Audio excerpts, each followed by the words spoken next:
Precious tritium is the fuel that makes this podcast go. There's only 25 pounds of it on the whole planet. With great power comes great responsibility.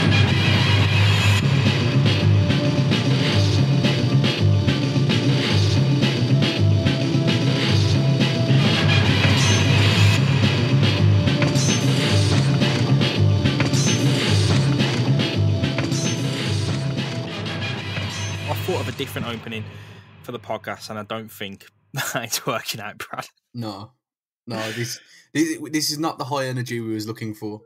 No, this is Swinging Through Spider-Man, a podcast Oh. hosted by me, James Rushton, and joined by Bradley Hughes. Each week we read through Spider-Man, a Spider-Man comic in hopefully chronological order.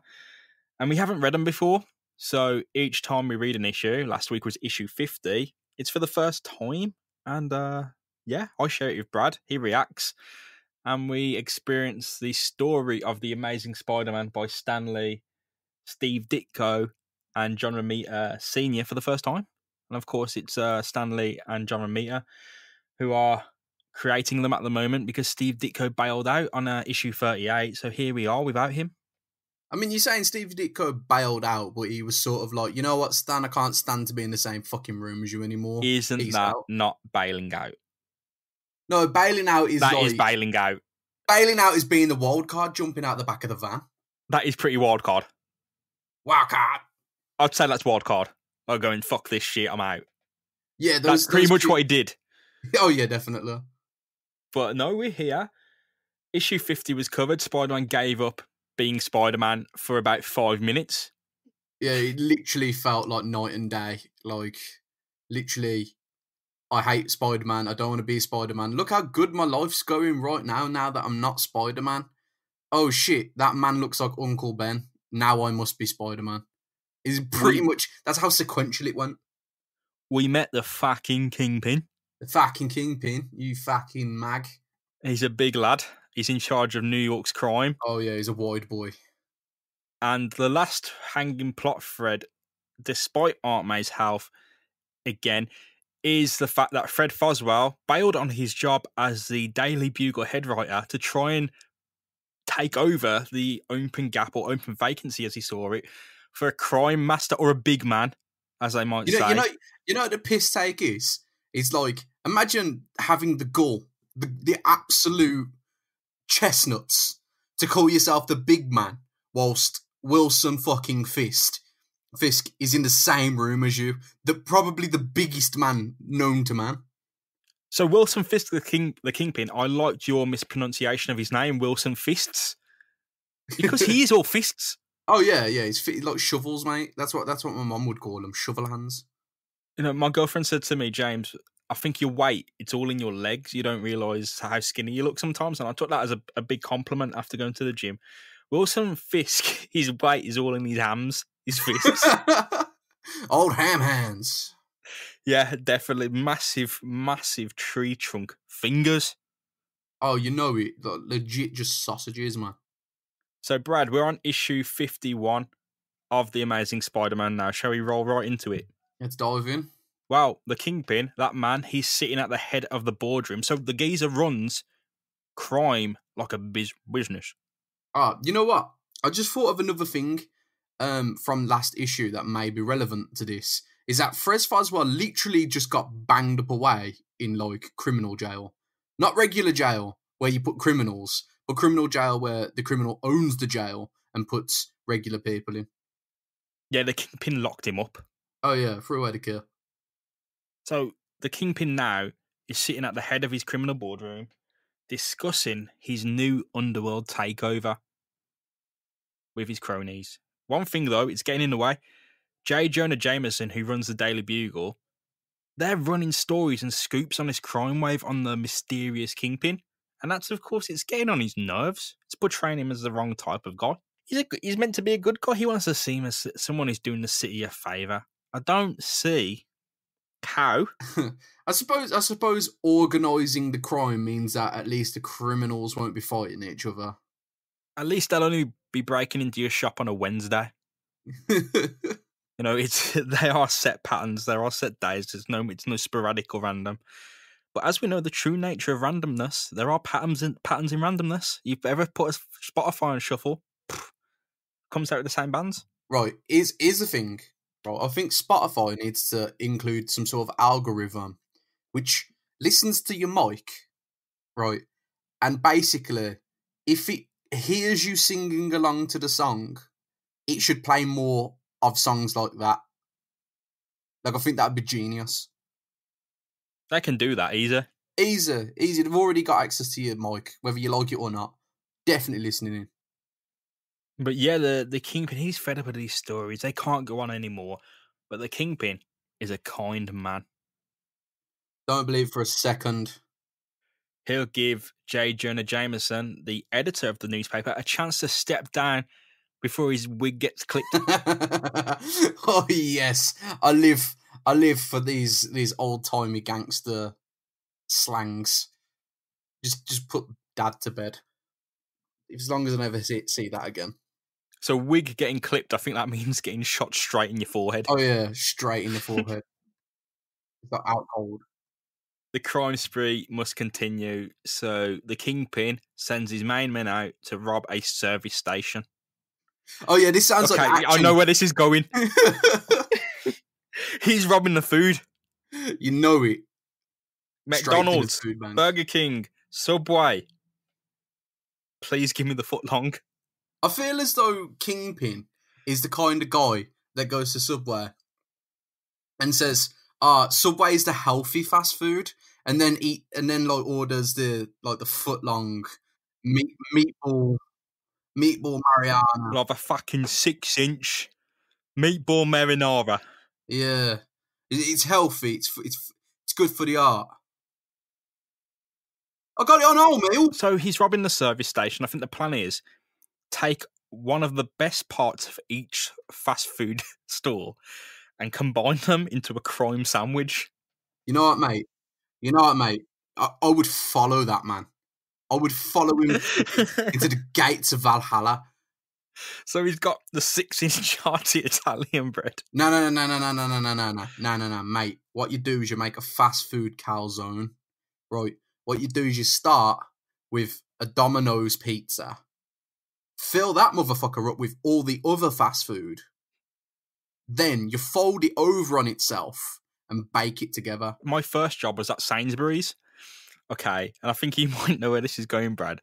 I managed to work there for 2 weeks before I got dismissed. And the reason I got dismissed is because I got bored and baked all the cookies together. Yeah, I drank some milk in the back room because someone dropped it and it smashed and I was really thirsty. I'm not gonna lie, I think I'd let you go as well, mate. I made a big cookie. I make a cookie out of 6 different cookies.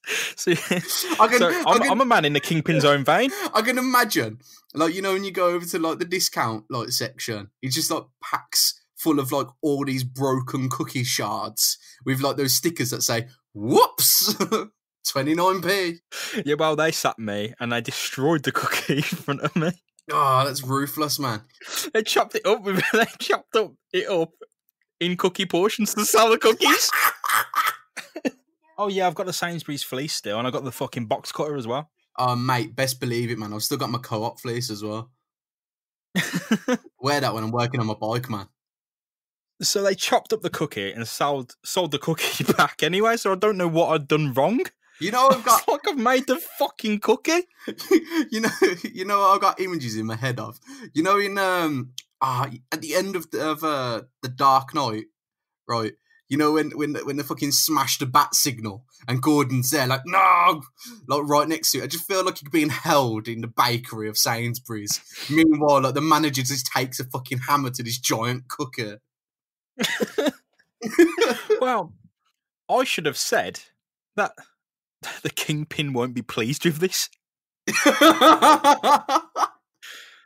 That was the Kingpin's dessert, ready for the boys to come and collect before. That's his extortion. You'll fucking regret that. You'll regret that, you will. What you'll do for me is you'll put the pan au chocolat in a fucking croissant. You're making this man sound like one of my best friends. Like, I could get behind this, man. The Kingpin is great. I've not seen him do anything actually that's wrong. Here's the thing, right? When you're actually a gangster, right, you don't get your hands dirty. Like, that way, your record's clean. He jailed a man. No, he Citizen's didn't. arrest. He didn't. His underling did it. That's what I'm saying. Like, he never pulls a trigger. But even if he did jail Foswell himself, Foswell was actually trying to commit a crime. If By anything, saying he wanted to be in charge. that's just a citizen's arrest. Exactly. And look, hey, organising the criminals puts them in one neat package for the cops to get. This makes a lot of sense. It's like double, what's it called? Double agenting. You'll give me a fucking Whopper and you'll put the Big Mac sauce on it. That was Australian. The Kingpin sent his lads to rob a service station, and this, of course, brings in the attention of our friendly neighbourhood Spider-Man. You know what I love about the Kingpin? He's basically got all the lads round, right, to look at his diorama of a broken city. Like, clearly got mad craft skills. He's like, I fucking love Lego art, though. Look at these buildings I made out of Lego. Oh, so fucking good. And he sends out a bloke, and this is the best bit, called Big Turk. Big Turk. And he never actually mentions stealing money from these service stations, so it is food. Clearly. It is food. And so he sends Big Turk out to the service stations with the crew. This attracts the attention of Spider-Man, who is fresh from reversing his decision to self-decommission, as he did in issue 50. He stepped down, he's come back into it, and he's walked straight into stopping the Kingpin's main men from robbing the service station. He's making sure that the Krispy Kreme donuts stay fucking put.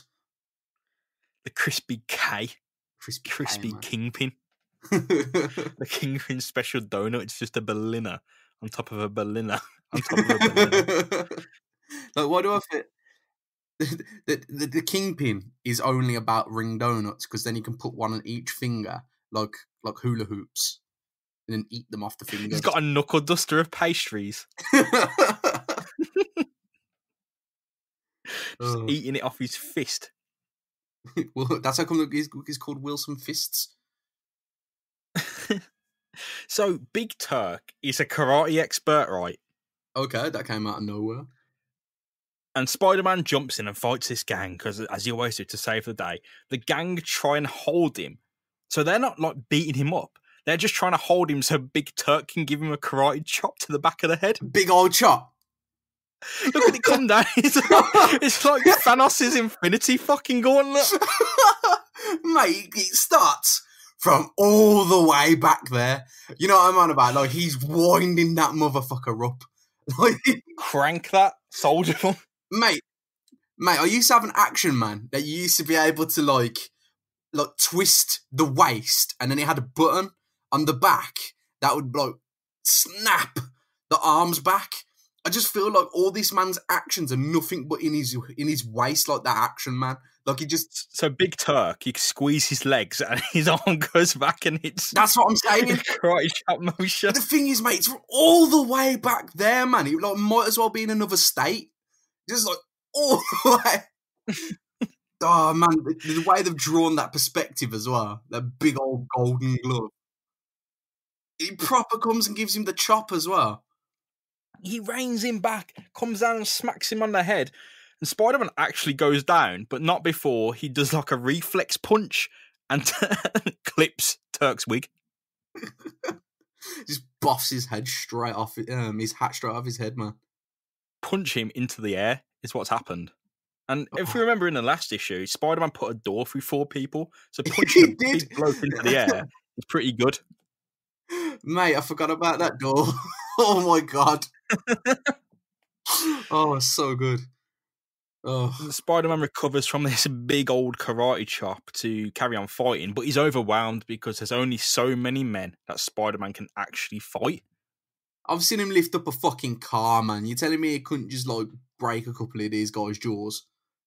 It's not that he doesn't win. It's not that he loses the fight. It's just there's a lot of punching to do.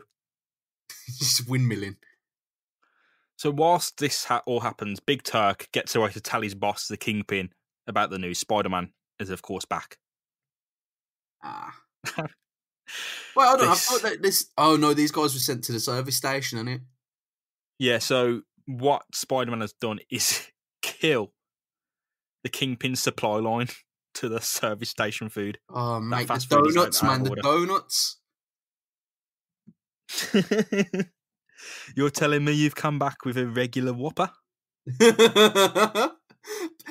Please, sir, I didn't know, man. Just a man, Big Turk, humbly, like, on his knees, humbly presenting the humble but BK Whopper. He probably couldn't even make it out with that, man, because we know that Whoppers take forever to cook. So, like... It's just a cheeseburger. Literally. A hamburger. It's a hamburger. Mate, probably looking at a super-sized pack of onion rings. This does make the Kingpin the cartoon villain of a McDonald's lore, the Hamburglar. Oh, God, it fucking does as well. Oh, God. Oh, it's happening.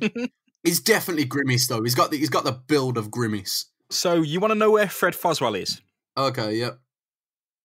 You know how he was jailed? Yep. The Kingpin has locked Fred Foswell in the back of his office in a decent apartment room, which is covered by a one-way mirror, which means the Kingpin just pulls the drapes back and he can see Foswell in his room.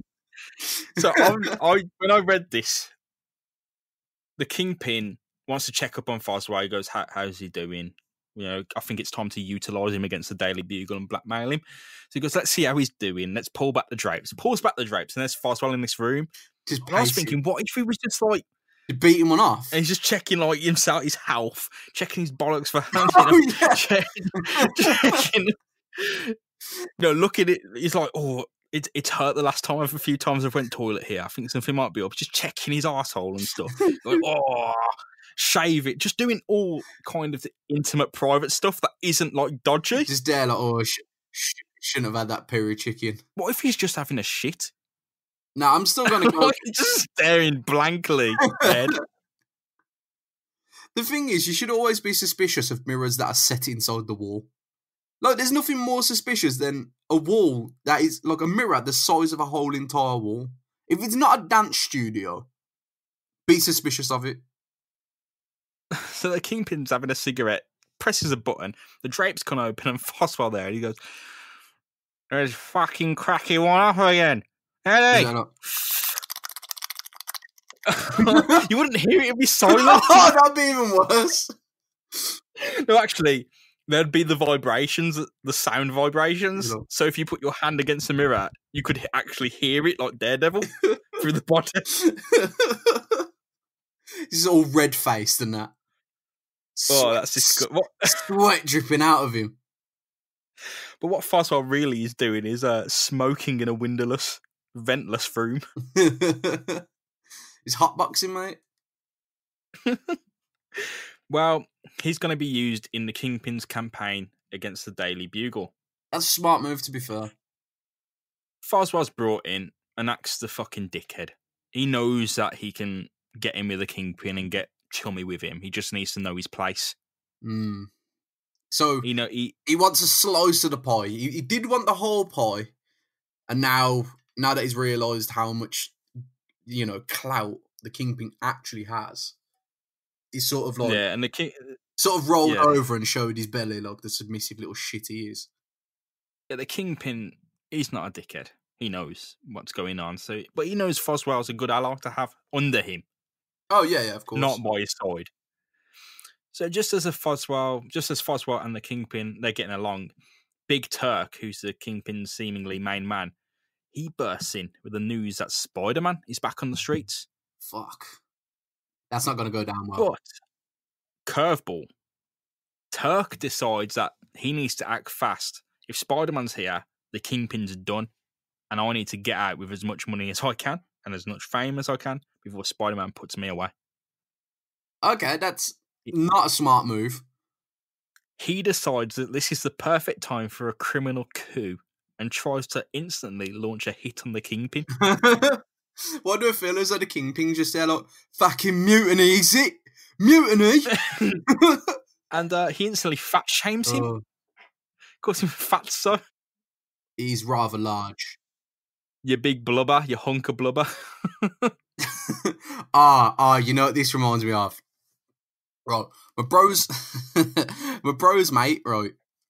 Mate, God, this is good. Right, so my bro's mate thought, right, if I get my hands on some steroids, right, and start taking steroids, then like I can lose like weight and I can be like super ripped. Oh no! Oh yeah. So he was like, he just started injecting himself with steroids, and he was just like, why am I getting tonk? Like, what's going on? And then like after a couple of weeks of injecting it, he was just round ball of muscle. Like, like he looked fat as fuck. Like, I'm talking round, titties and everything. But if you poked him, it was solid. And he's just like, how do you not know that if you're going to take steads, you got to actually work out? You actually have to do the hard part.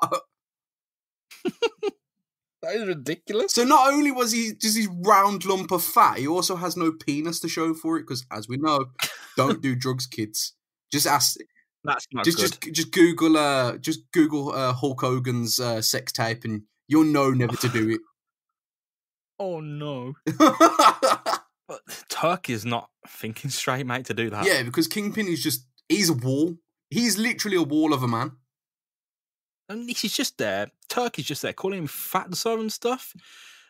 All this while, the Kingpin is just taking off his jacket. I'm just imagining the Kingpin just sitting there going like, you know, words do hurt, but you can't call me anything like that. I fucking know I'm beautiful. I'm fucking gorgeous. Imagine if he started crying and just gave up and went, no, it's not worth you anymore. He called me fat. Nah, Kingpin's like, I'm beautiful, baby.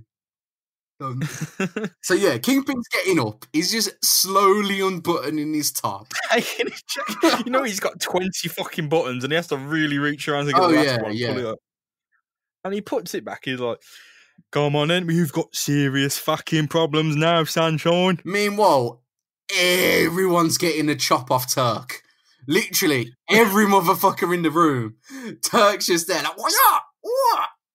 Turk chopped a 9mm pistol out of the Kingpin's bodyguard's hand. You know he's got like vats. He's like, bink, straight to the gun. Buffer. I think Turk goes for the last chop of his life, though, because he goes to hit the Kingpin, who moves forward with boxing stance, catches the fist, and just reduces him. Doesn't even go with the punch, mate. Squeezes on his fist and just launches him. I was about to say, man, because Turk's gone up for that high chop. It's come from like way back there. Again, come down on the Kingpin. Kingpin's met him up top, hand raised up high, other hand down by his side. I'm telling ya, if the Kingpin wanted to, he could have killed this man there and then. Literally, one uppercut would have shifted that weight, and my man has a lot of weight right behind that uppercut. Big Turk is big dead. But instead... It's the way he's fighting in his slacks and loafers as well. Like, oh, you know it, man. Like, you still see man's socks. And you know he'd sit down just drenched in sweat. Oh, God.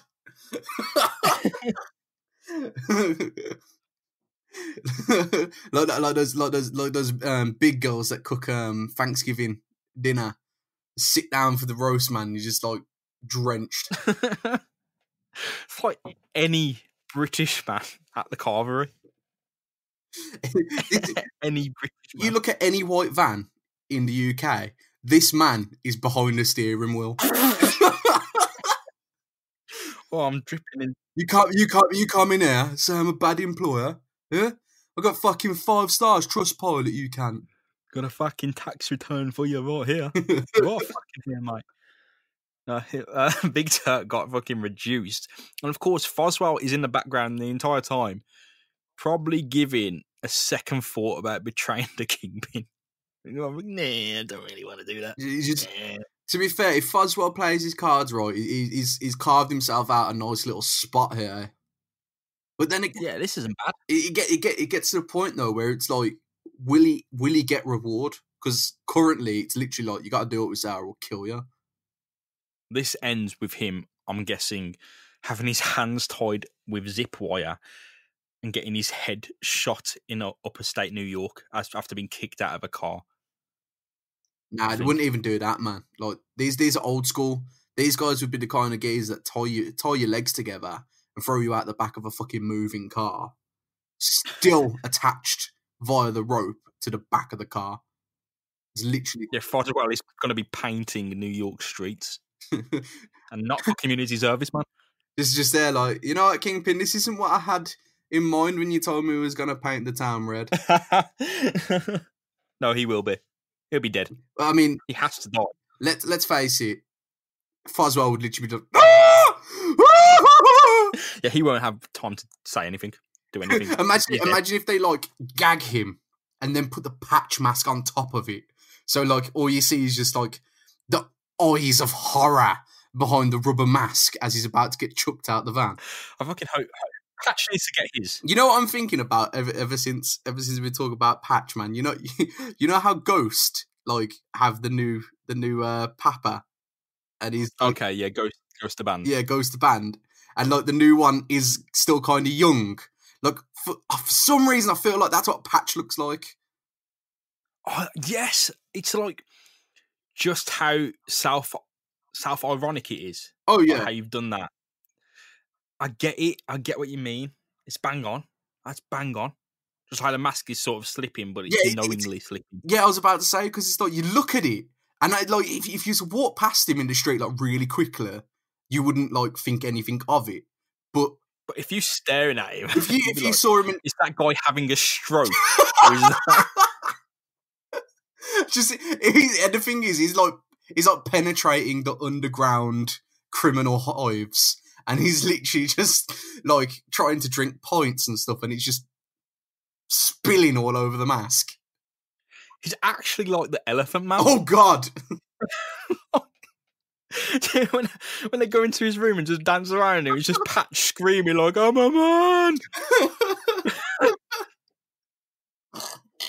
This is just a mask!" And he's like, "Yeah, that's what they all fucking say." At the Daily Bugle, J. Jonah Jameson is struggling to make ends meet on the newspaper. He's fine in terms of money, but the newspaper isn't going to run itself. He's lost his head writer, Fred Foswell, and Peter Parker isn't available to take photos anymore. All he ever does is take photos of Spider-Man, so... Right, I could write a Daily Bugle article in literally 10 minutes. Spider-Man's a dick. We hate Spider-Man. JJ is the best. Please buy the book. Please buy my book, yeah. Listen to my podcast. It's not even buy my book, it's buy the book. The book. Like, it's the only book. Look, it's not even referring to his book, it's literally referring to the newspaper. But it's talking about the newspaper as though it's a book. Buy the book. Just buy the book. Is this the test? Buy the book. So, of course, Ned Leeds is still about there to do work, but now he has to do all of the work, every bit of the work, because no one else is doing it. So it's just Ned Leeds on his own. And let's face it, Ned Leeds is a couple of sandwiches short of a picnic, as is. Well, Peter Parker. It's moving better. Peter Parker bursts in to sell some new pictures of Spider-Man just at the right time. Of course he does. He resigned last issue. I think he's completely backtracked after seeing his bank account. No, he's completely backtracked as soon as he found out that he needs to fork out some moolah for Aunt May's medical bills. He's completely backtracked since some men come to take his bike off him, and he's like, "You guys aren't criminals? No, you just come to take the bike." "Yeah, because you haven't fucking paid for this bike." I was about to say, wasn't Jameson the guarantor for it? Exactly. So you resign, and then JJ's not exactly like a nice man. There's no way Pete can make them payments. Oh yeah, without a job. No way. I mean, let's face it. Peter's life has been sliding through it as is. Like, he wouldn't have been able to go to university if it weren't for the fact that he got a scholarship. I think, okay, so if he needed a guarantor and he can't, I think he could have just went to Norman Osborn and asked for some money. And I think Norman Osborn would have been happy to provide it. Mate, that makes so much sense. But when Norman Osborn closes the door and he's on his own, he goes, sees that bill, and he knows he's not paying it for a blood relative. He's going to start feeling pretty green. He walked past the mirror and there's just going to be, what's his name in the mirror? Just going, I'm right here. I've been here all along. Oh, what is he? What's his name now? Who plays him in Spider-Man? Willem Dafoe. Willem Dafoe. That's the one. And it's just like everything else is drawn except from there's a photo of Willem Dafoe in the mirror. Doing crazy face. Doing Willem Dafoe. Extremely angry, crazy face. No, Peter bursts in to sell some pictures of Spider-Man, and of course, while he's there, he overhears the news, both of bits of news, that Fred Foswell, has disappeared, and that a new crime lord is working in the town. So Peter has happened before. Peter puts two and two together then. Sort of. You probably think something could be going on, but it's more important that if Foswell's innocent and he has disappeared, that he's saved. And if that happens to lead to the fact that Peter can bust the big man again, so be it. Yeah, brownie points. Peter rides out on his motorcycle to do some investigating. Funnily enough, he actually drives straight past the club where MJ, Gwen, and Harry are, and Harry's on a date with Gwen. Ooh. It's 3 panels of pointless kind of side plot, but it's very important just to see Pete whizzing by and everyone going, "Oh yeah, that's Pete." Oh yeah, all right. Fucking driving past everyone. No, it's important for everyone to know, like Harry Osborn and Gwen are starting to get like kind of steady, and Pete's like still looking out. Indeed, I think you're right, and I think it is important to know. I just think you look at Harry Osborn. You look at Harry Osborn, and he looks like the kind of guy that would be like coming to literally go into Marvel Studios and be like, "Can you put the 3 panels in where I was on a date with Gwen? I want everyone to know, every fucker to know, I was on a date with Gwen." Everyone must know. Like, he's the kind, every single person. He's the kind of guy that goes to a club, like, and literally blows up his Instagram live videos with just videos of him dancing. It's like fucking Salt Bay. After Salt Bay video, and now he's doing everyone's fucking meat. Just like does one video and then that's it. Just Harry Osborn pouring one drink for one bloke. Like, just fucking, here's me and Leo DiCaprio, and just him pouring him a fucking goddamn margarita or some shit at the fucking club, serving him a goddamn sandwich. You know what should have happened last episode where Spider-Man was giving outdoors? He should have got everyone to Leo, ready for when for Rose just fucking drops him in the cold ass ocean. So Peter's riding out on his bike to do some investigating. Quickly enough, he spots 4 men entering a private club, it's not unusual, but it sets his Spidey senses off. So he knows shit's going up. He changes into... How bad is New York? Is New York still like this? Where you can literally just drive like 10 minutes down the road and you're just like, oh, there's a gang doing some shady shit. I mean, I don't know enough to say. Do we not have the data? We don't have the data. We don't have the data to make that conclusion. We're not Donald Trump. We don't have the data. Quickly enough, though, he jumps off, changes into his Spider-Man gear, and leaps through the window. The crooks gang up on him and chuck a fucking grenade at him. Jesus Christ! They ain't fucking about, man. They are not. This is a fucking terrorist incident. You can't just throw grenades at people. Like, what do you do? Like, as Spider-Man, how do you deal with a grenade? Because like, in New York, you don't deal with a fucking grenade. You can't just throw it upwards because there's like, 700 feet of building up above you. Like, there's no way you can throw it up into the skyline quick enough before it goes off. There is nothing he can do. You can web it, but if the grenade goes off, it goes off. Suppose you just got to find the nearest dumpster. You've got to just web the fucking piss out of it. You throw it into a rat. But the grenade goes off, and it it does what a grenade does and fucks the building up. It's pretty big. It takes the kind of foundations and structure and support of the building out. So girders come down and Spider-Man is disorientated enough for the gang to get away. Everyone flees the building. Spider-Man can only really do one thing. He can either save himself and fight the gang or get up, ensure everyone gets out safe and throw a tracker onto the gang. Of course, he kind of sticks around long enough to ensure everyone gets out, hangs on, holds the structure up so everyone can get out, and he jumps out the window, but the gang get away with the tracker on him. I think Spider went for the right choice, going with the tracker, saving a couple of the people in the building, making sure everyone's out. Yeah, it's the right thing to do by all accounts. I love the bubble where it's where there's a bloke just sort of standing there. He's like, "We gotta get out," and Spidey's just like, "Don't just stand there, bright eyes. Get the place cleared out. Go! Go!" Every muscle in my being is getting ripped yet again, but I'm not underwater this time. I'm in front of everyone. Like literally holding up a whole building. Second, he lets it down. It collapses, and he has to jump out the window and run off to find the gang who he's put a tracker on. This gang, mate, they're on the trail. They're on the target, and they're engaged in the process of kidnapping and extorting none other than J. Jonah Jameson. Oh man, I'd do that for free, man. You wouldn't even have to employ me to do that. No tax, no worries for you, no cash in hand. Just let me do the job. The job satisfaction is enough. Just let me prove myself. Just let me do it. Don't need a union. Don't worry about the union. Let me do it, Willie. Come on, let me do it. So this gang, they turn up to the Bugle.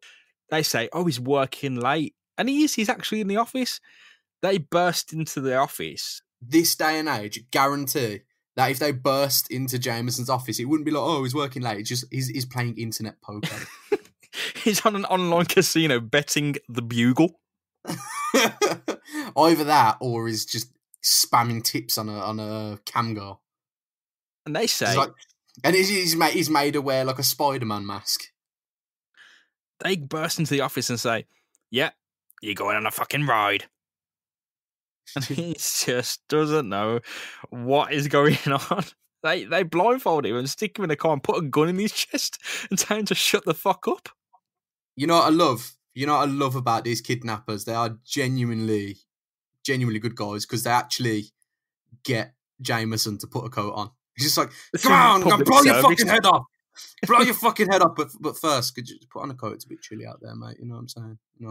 We gotta go a couple of blocks down the road. You will get chilly. Just put on a coat, mate. Go on." Yeah, I'll fucking cut your fucking neck. Meanwhile, literally as soon as he puts the coat on, he's a pistol whipped. It's just like, "Don't get comfortable." Yeah, breaks his teeth out with the barrel of the gun. "Oh, put the fucking seatbelt on, please." I won't ask you again.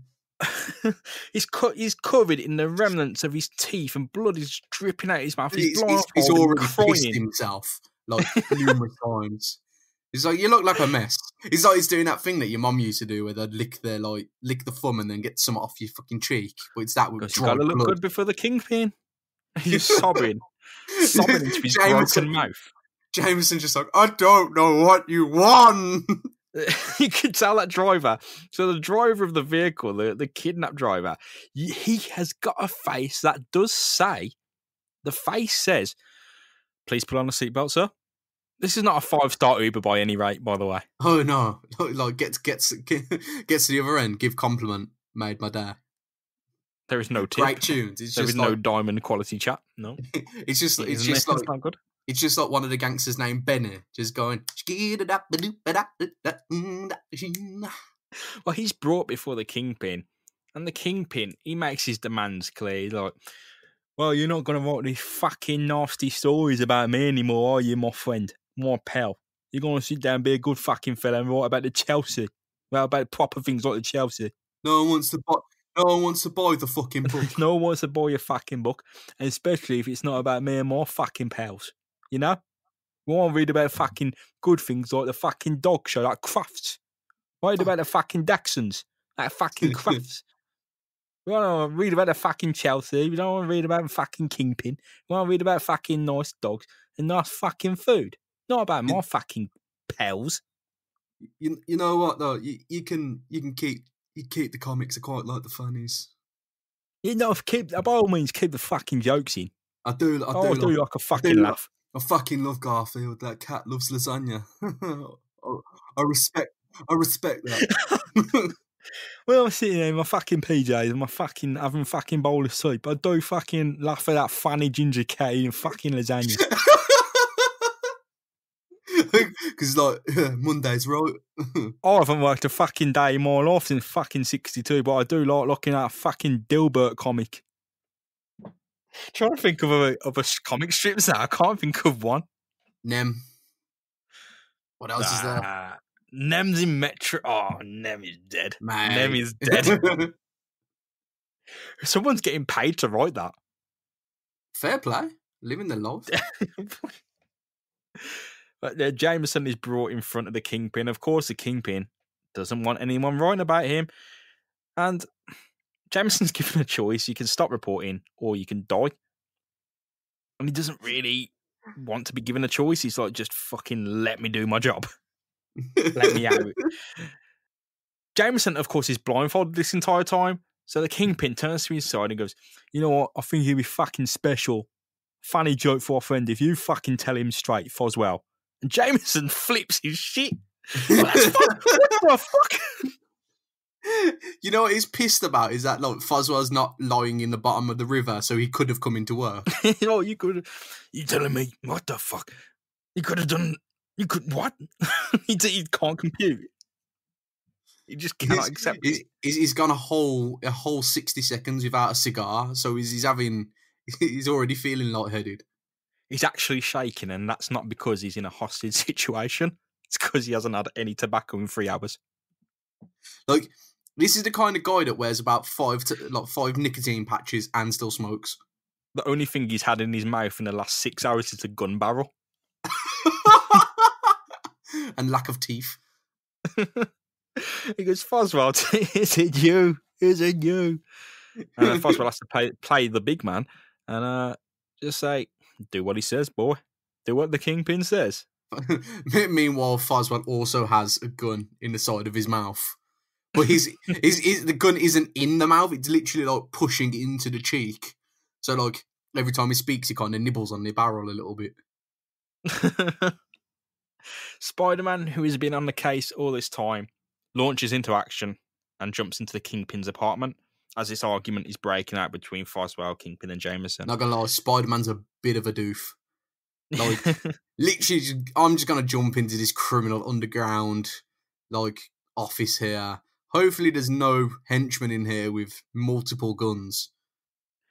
Well, he manages to quickly get the better of the thugs in the room, but the big man himself, Kingpin, steps up, cracks his knuckles, and starts fucking swinging at Spider. Good lad. Spider-Man is good, and he can handle himself, so he manages to snap the Kingpin's weaponized cane, but he's copped with a hefty gut punch. That is a big blow, that is. That is a very big blow. That would liquidize your insides. I was watching like this YouTube video about like explosions underwater and how they basically jellify your inside because like the impact literally ripples through your body. Oh. Like, that's what that punch looks like, man. It looks like it just turns you to mush. Well, Spider-Man, once he's hit with that punch, it stuns him, and there's little he can do. So he tries to jump out the way, and he doesn't realise how fast the Kingpin is. I'll tell you now from fucking PlayStation 4 Spider-Man, I didn't realise how quick the fucking Kingpin was either. Thought Usain Bolt? Mate, legit. I got took out by him so many fucking times. Man's it's faster than my broadband. He comes for you. He comes for you. Oh yeah, straight A to B. There is no C's in this. He gets there. As I said, Spider-Man jumps out of the way. He's the Kingpin's fast. Spider-Man's faster. But as he jumps out of the way, the Kingpin grabs him by the leg and just wallops him off a wall. Damn. It's one thing to use a baseball bat against someone, but it's another thing to use a person as a baseball bat. And this is why I'm leaning to him being Cockney, because of all the things he says in this fight. What he says is, "You thought of me as nothing more than a helpless, slow-moving fat man. You're fucking wrong. You're fucking wrong. When I'm through with you, it won't matter what you think. I'll pull you from your perch like a fucking magpie." Literally pulled you from your perch like a magpie. That's proper Cockney, that is. That's gritty, that is. Like a fucking magpie, more foul. More fucking son. Like a magpie. Like a fucking bird. Mate, you know he's Cockney, man, because look at the size of that fucking jewel round his neck. He's just missing a sovereign, and then he'll be like the holy trifactor. Speaking of this duel, Spider-Man does get back into action and launches with that one last desperate counterattack, pushes the Kingpin up against the wall, kind of tries to restrain him, but a self-defense mechanism in the Kingpin's jewel on his tie releases like a stun gas into Spider-Man's face. See, Game over. This is scary, man. He's strong. He's tough. Two different things. And he's quick and smart. Mate. Spider-Man is down and out. He literally... You don't see Spider-Man coming back out on this one. He's literally been handed. He's been handled, mate. He's been down and out long enough for the Kingpin to kind of get back to his senses. He's down. He's down in front of the Kingpin. Foswell and Jameson come closer, and Jameson is still blindfolded. So Foswell is just there screaming like, you've beat him. You've beat Spider-Man. You've done it. And Jameson's there like, oh no. Just beads of sweat coming out of his head. It's what I've always wanted, but it's the worst thing ever. Not like this. Yeah, he's done. Spider-Man's out, and Jameson is restrained, and Foswell can't believe what he's seen. The Kingpin, hand-to-hand combat, has handled Spider-Man. Like, legit dispatched, man. Yeah, he's out. The next issue, because that is the end, the next issue is called To Die a Hero. Fuck. If the Kingpin kills Spider-Man so hard that the next however many issues of Spider-Man that are left, it's just him reliving his life. From the beginning. That's it, he's done. Mate, that is as rough as fuck, that is. Spider-Man's literally just crawling along the floor like... You know when someone's so fucking helpless they're just collapsing in on themselves as they're crawling? Yeah. That's what he looks like he's doing. Don't even know what day of the week it is. Right. If next issue it turns out that there's photos from this fight, I'm calling bullshit. Yeah, no. Because at no point did he have the opportunity to take photos.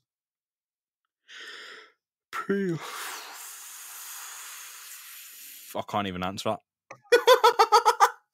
It's so anticlimactic. I can't even answer that.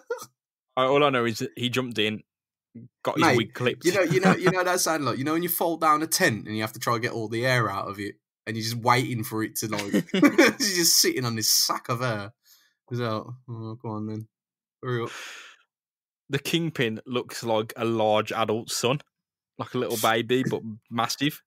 He looks as though he could be Rhino's dad. Look at my fucking beautiful boy. It's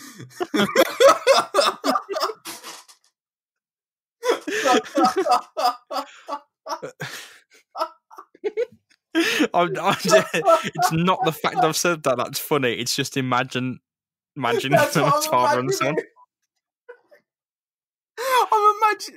I'm imagining. No. Playing catch, and he launches the ball and goes, "Yeah, that's him.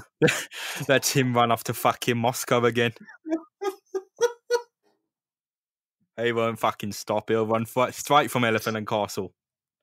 Like it's like, take me out to the ball game, but it's like a grown adult Rhino, but like he's wearing like the little hat with the fan on top of it, and like a blue t-shirt that's like too small for him, so it's showing off his stomach. I'm ending the podcast on this note. This is the end, Brad. I'm not This is going the on end. anymore. This is the end of the podcast for today.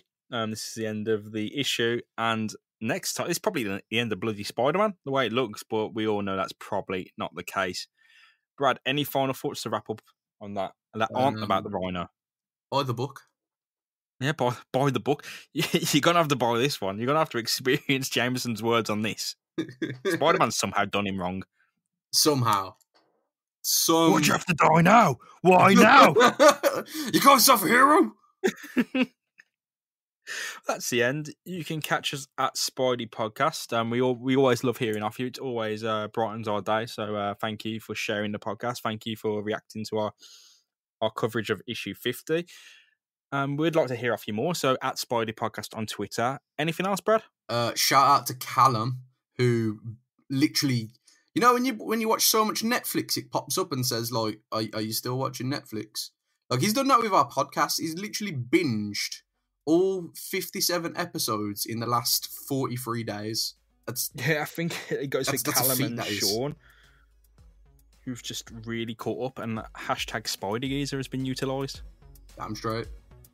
Damn straight. I'm happy for that. So yeah, we'll see you next time with issue 51 of Spider-Man. Thank you very much for listening. And yeah, we'll see you very soon, as long as Spider-Man isn't dead, which means the podcast ends next week. Times, man. He's up for doing Batman. Bye.